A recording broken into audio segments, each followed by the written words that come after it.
Hea Isamaa, see siin on Gustav Adolfi gümnaasium, see on minu endine kool ja tegelikult ma tahaks siiamaani koolipoiss olla, ma tahaks ikka koolis käia, aga elu on mind viinud erinevatele radadele ja nüüd ma kandideerin Euroopa Parlamenti.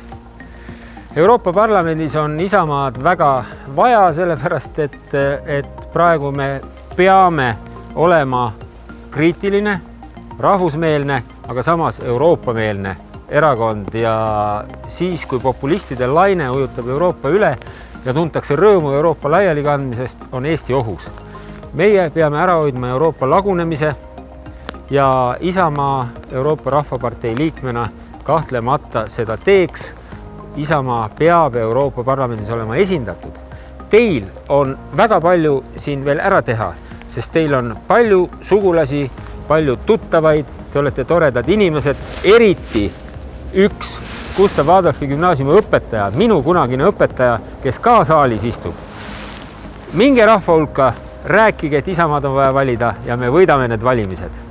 Ilusat päikselist päeva, kuigi praegu sajab vihma, vihm läheb varsti üle.